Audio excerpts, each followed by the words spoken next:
Maintaining your ideal weight can be challenging, whether you've released 10 pounds or 40 pounds. But in today's episode, we will hear from Shift community member Kelly Simmons, who has been maintaining her ideal weight, having released well over 100 pounds.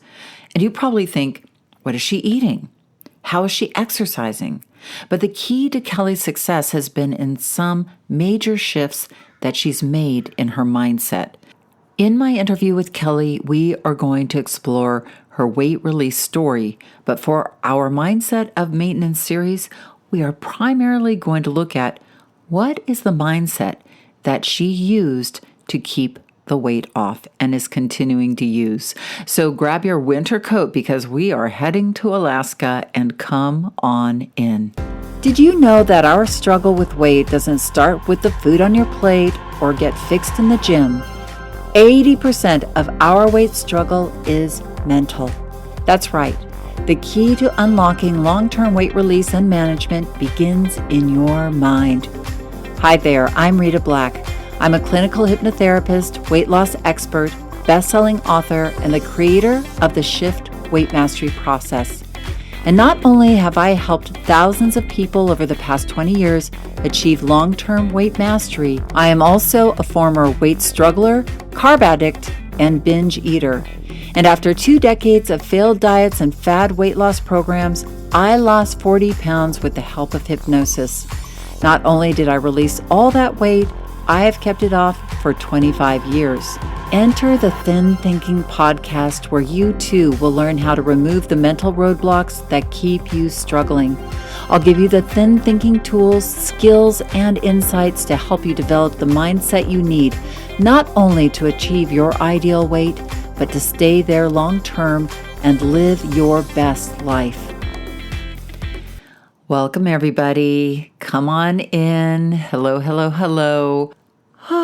We are counting down to the beginning of the holiday season, just a couple of weeks away from Turkey Day for those of us in the United States. And how are you doing? How are you doing here in the middle of the month of November? I hope you're well. I am so excited because this year we are not having Thanksgiving at my house. So that means I only have to cook one thing. Yippee! And I probably won't even cook. I will make a salad. Well, I'll kind of cook because I've been thinking about my salad because I love to cook. So I love to think of things around those things. And I was thinking I'm going to make a winter salad. Have you ever made a winter salad? I got inspired from a magazine article. Again, I read some cooking magazines that aren't the most healthy or shifty weight magazines, but I'll get inspiration from them because I always find it as a challenge as a cook to swap something from heavy and fattening into something light and stabilizing. So that's one of my little fun challenges I make for myself. Maybe you do that too. And if you don't, try it on. It's super fun. And you can do it often just by reducing the fat, maybe by swapping out ingredients. So the article I looked at was for a winter salad that had like candied nuts and lots of dressing and a sugary cranberry, dried cranberries. So I was inspired to swap it out and shift it up. We call it, shifting the making it healthier. And what I like about winter salads, if you have never made one before, is they often have roasted or cooked things in them. So you'll have a bed of greens of some sort, but then there'll be roasted onions or Brussels sprouts or pumpkin. And so this particular recipe had butternut squash, some nuts, but like I said, a little sugary nuts. And sometimes these recipes will have a sort of surprise tart or sweet flavor added on, like I like to call it a zing or zest, or sizzle is another word that I like to use for these things. So my salad is going to have kale and romaine as a sturdy base, just so the the winter part, the warm vegetables won't wilt it. And then I'm going to add roasted butternut squash that is not piping hot, but that has, cooled down and is warm. And Brussels sprouts that also have been roasted. And my little flavor sizzle, instead of the candied pomegranates, candied cranberry, are going to be pomegranate seeds from my pomegranate tree that I bought a pomegranate tree twig, I should say, when we moved into our house in 1994. And I bought it for maybe $7. And now it's this big, huge pomegranate tree that bears me lots and lots of pomegranates, which I love. There are some years we haven't gotten a lot of them, but usually we have a fair amount of pomegranates. So I've had to be very creative with pomegranates, and I give a lot of pomegranates away to my friends. And then on top of pomegranates, I'm going to also add some roasted pepitas, which are pumpkin seeds for those of you who don't know what pepitas are, and then some sort of lemony dressing with mint and parsley in it. Gosh, I just want to go make that now. So I love holiday cooking, but now that I'm living my life down the scale, 40 pounds for, a zillion years, like I said, holiday cooking is more about challenging myself to find the lighter holiday fare. And so I challenge you to, create as we go into the holidays.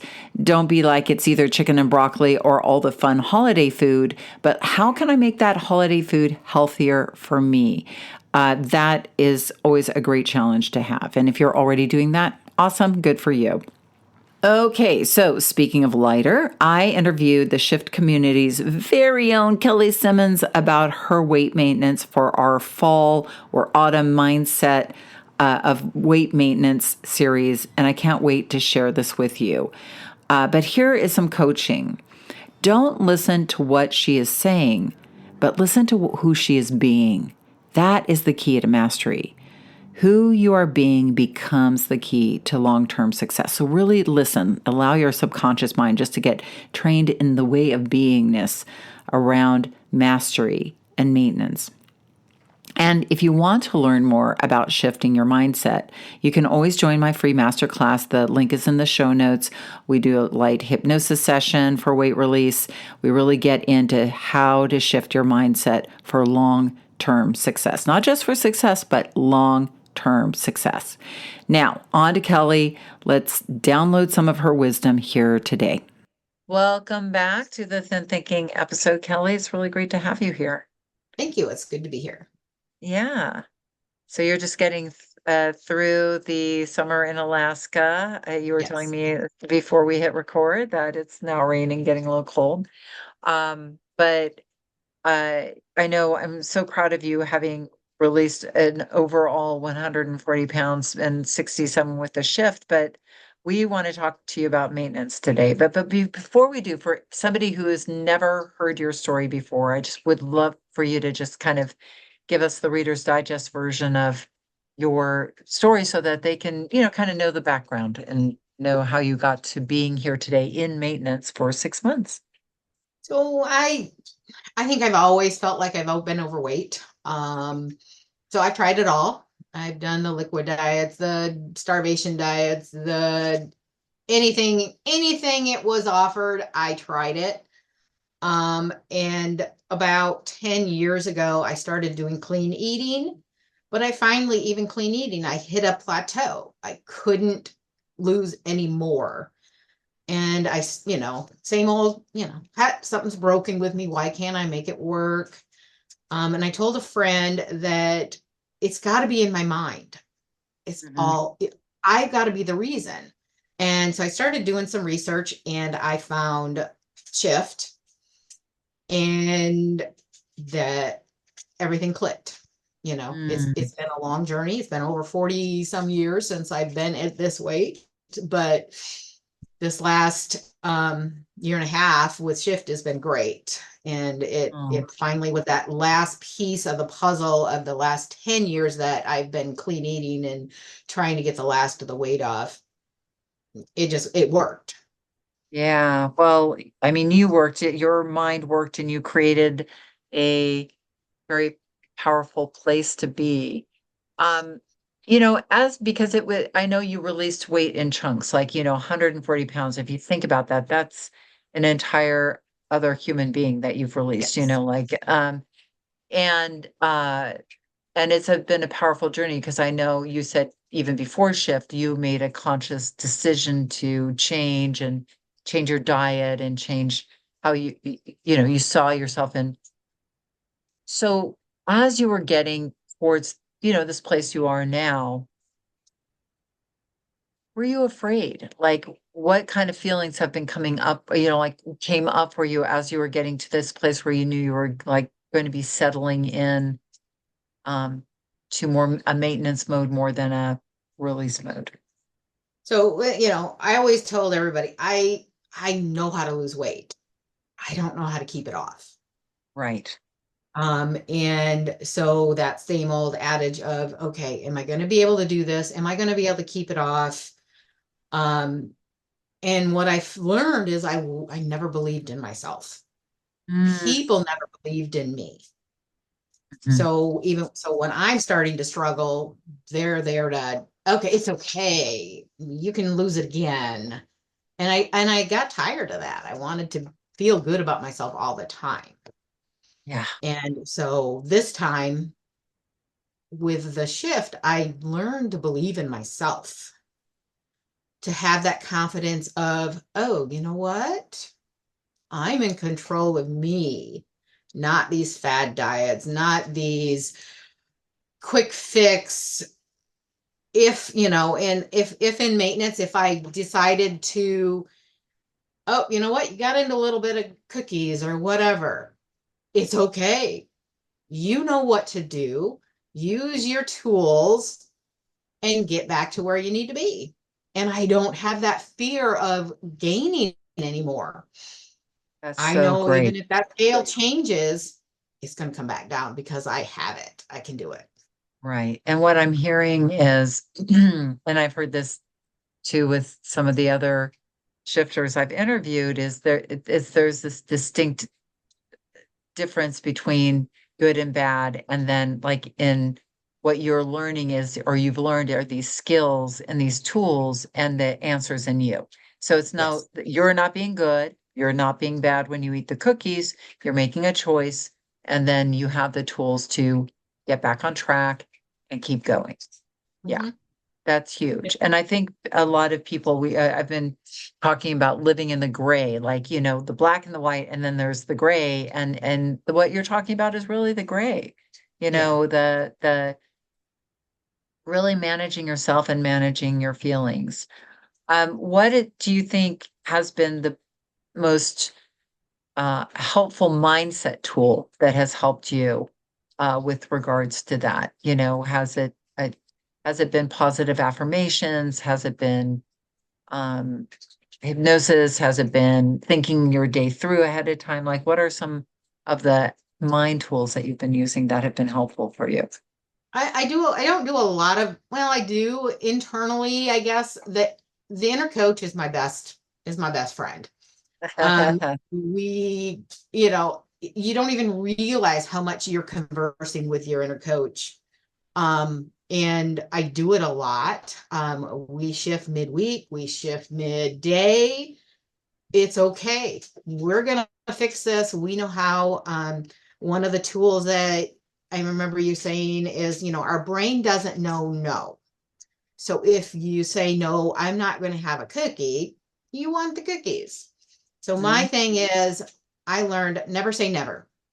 Mm, How can I make this work with what I'm doing? So if I want a cookie, either I can make it healthier or I mhm. can choose to have that cookie. And then I've got to reshift my day or my week or say, okay, you know what? It's okay. We're going to just deal with what we got. And the next day Oh, we'll God. figure out we'll eat more vegetables or something. So, but just knowing that we've got all those tools, the mindsets, the hypnosis definitely helped me.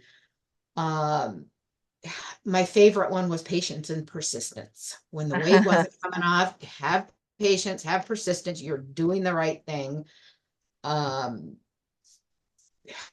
just knowing all the tools. I mean, I used all, Internally, Right. you use them all, but the inner coach and in the scale, I used to be afraid of it and hated it, and now I use it as a data.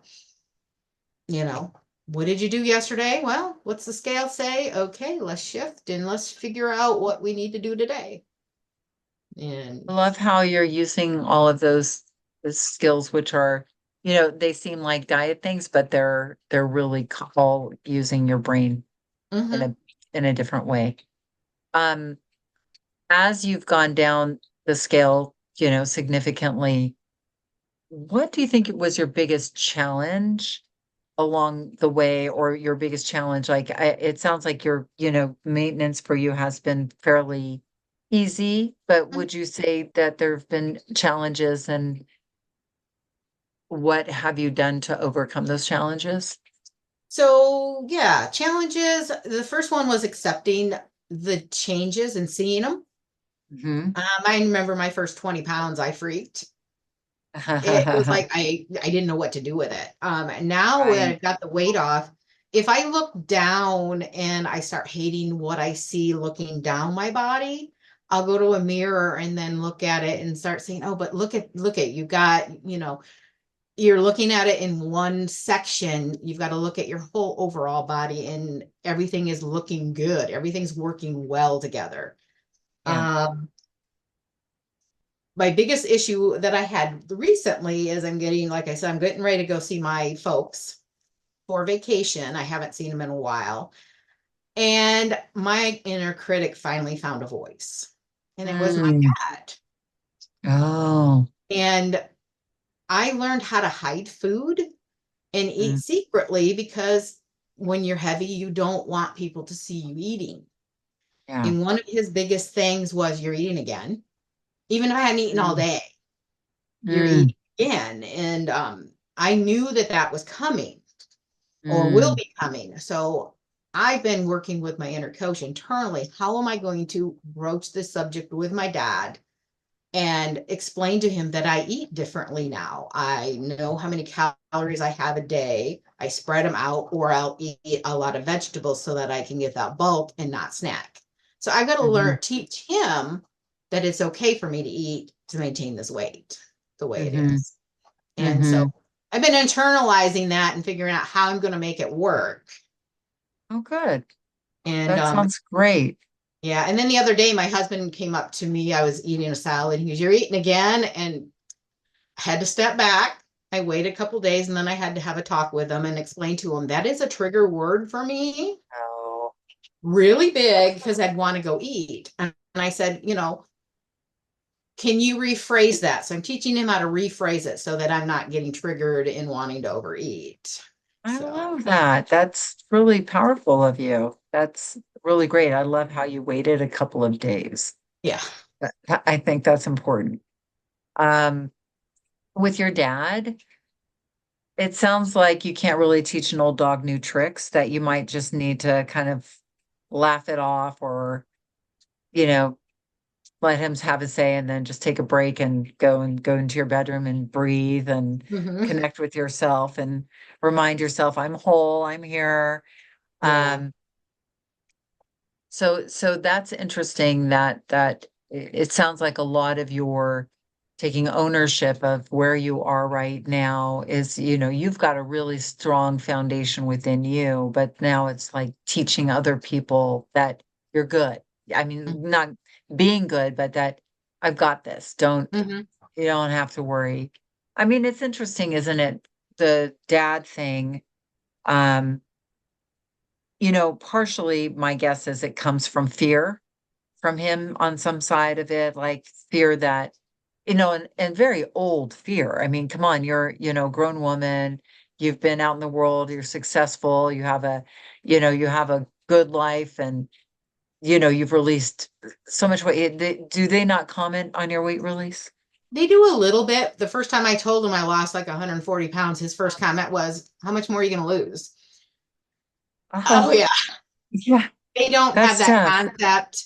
I did go out and do a photo shoot at JC Penney's with my husband, and I sent them pictures so that Uh-huh. they can actually see it. When you live so far away and they don't see you, they don't really understand Right, right, the right. numbers. So Did they say anything about the photos or and not a lot. Mom told me that I was beautiful and gorgeous. And oh, so yeah, so that's cool. That's yeah. nice.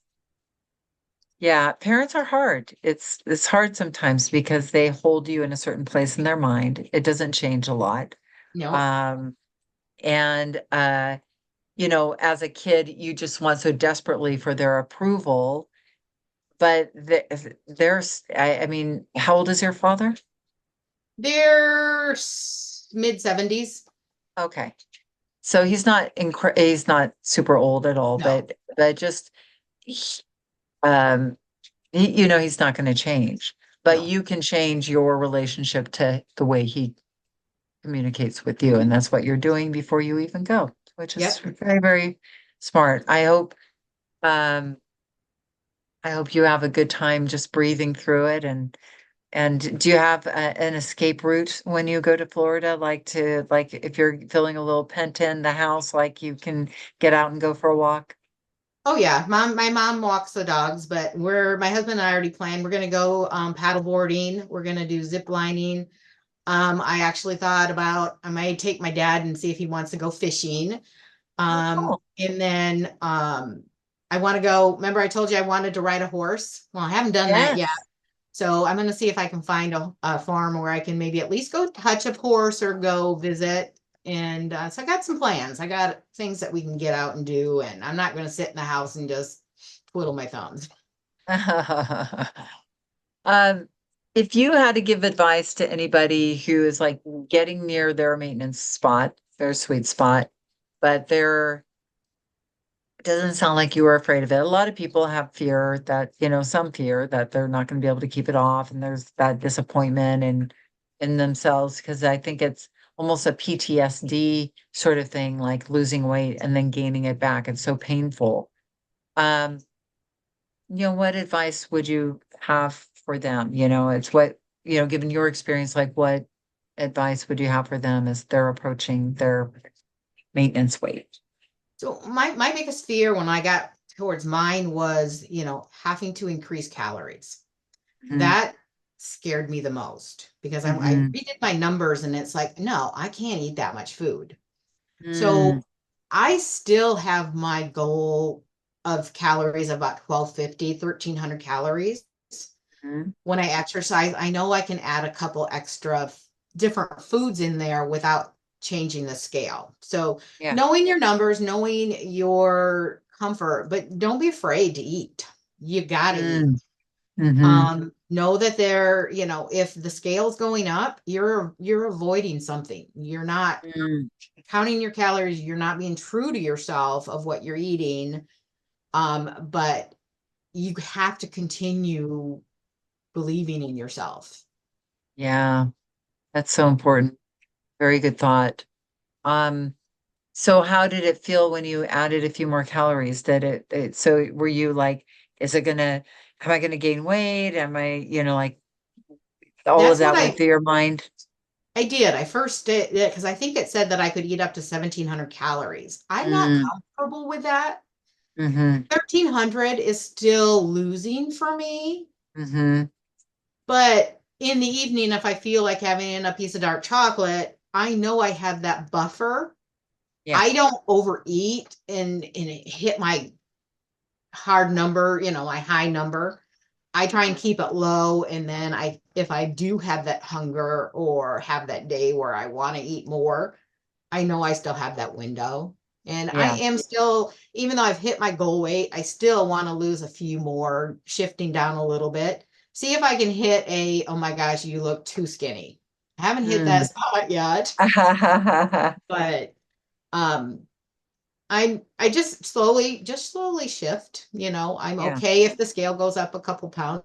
I know I can bring it back down and just Yeah. learning to work with that little bit of a range. I think I've got like a 3 or 4 pound range and just give yourself some cushion, give yourself the kudos that you're there and learn how to maintain and learn how you want to eat. Mm. But not just going back to your old way of eating. You can't, Do you're you gonna get feel like, oh, I'm sorry to interrupt. that's right. Do, do you feel like you kind of have an intuitive sense of now of how much is enough for you? Like it sounds like you're kind of, even though you're collecting data, you're tracking, you know your numbers, there's also an internal sense of like, yeah, I've kind of hit my numbers. I know where I am, even if you weren't tracking. Yeah, that mindful eating, be aware of Hmm. your hunger levels. Hmm. Um, there are some days that I don't weigh everything. Hmm. There are meats, condiments, cheeses, things that are high dense calories. I still weigh because I give myself a certain amount. Like a Right. piece of cheese, I have like 8 grams, between 8 grams and maybe 15 grams at a meal. I Hmm. know what those calories are and I know, where I can add them and where I can't. And Uh-huh. then if the next day the scale went up, it's like, oh, you probably had a little bit too much of that high dense food. But, you don't have to weigh every day when you're in Hmm. maintenance. But Yeah. just those, like my eye opener on portion control was mayonnaise. I use an avocado mayo, but you just normally scoop it out, right? Yeah. I didn't realize what 100 calories were. And you just learn how to chisel that down and figure out where your number is so that you can still have that flavor without having too many calories. And then Yeah. so yeah, and just watching your portion control. And so no, I am not afraid to eat anymore. Hmm. Uh, but I add a lot of vegetables. If I really am hungry and I want to eat, and I will load whatever I'm eating with veggies. Yeah. Well, that's so smart and healthy as well. So not a problem there. What would say has been your funnest moment, um, hitting your ideal weight and, or, and maintaining like what's in all of this? Was it the photo shoot at J.C. Penney, or was there some other highlight? Um, Seeing people, I used to work at a chiropractic office and I changed jobs, but seeing people that I saw once a week, and now I'm seeing them, they don't know who I am. Oh, wow. I cut like 9 inches off my hair and lost I know you do look a over. lot different than you did prior to this. So do you go up to them and say hello or I say, do. hey, Do you remember me? And I it can't shocks believe, people. And then I get in a conversation and I try and direct them to what I did. uh-huh. Not how many people are ready to shift, Yeah, but I yeah, still yeah. let them know. And that's But one I person. love that you get that acknowledgement, like that you see their shocked face and Yeah. such a So metamorphosis. it is. And then that is amazing. But my happiest thing is just that I feel so good and I am so active. And Yes. You have transformed your life because I mean you and your husband go out kayaking and you go hiking and you do what's that thing, the sledding in the I do my with the kick sledding in the winter kick with my sledding. Yeah. Love that. And I mean, you've just been, you have, and it sounds like your whole vacation that you're about to take is all active. yes. Yeah, so cool. That's so great. Well, I'm very proud of you, Kelly, and thank you for taking your time today to come on and share your, journey. And we'll look forward to asking you more questions a little further down the road, but I hope you have a great holiday as well. But thank you Well, for thank you. taking your time today. You're welcome. Thank you. Wow. Thank you so much, Kelly. Wasn't that inspiring? And I hope you got lots of juicy tidbits from her. Now, and I want to thank you just for being here and showing up every week and being part of our vibrant Thin Thinking community. And if you haven't come to my masterclass yet, please do. The holiday season is a great time to get your mindset in the right place, because here's the thing, and I'm going to be talking about it more as we go through the holidays. We could make the decision to oh, it's too busy, it's the holidays, and there's so much fun food around. But think about, as you're eating all that holiday food, how's that making you feel? Often we disconnect from ourselves when we're overeating during the holidays, over drinking and overeating. And then we don't really get the holidays. The holidays, at the heart of it, is about connecting to yourself, connecting to those you love, being grateful for all you have, cherishing special moments.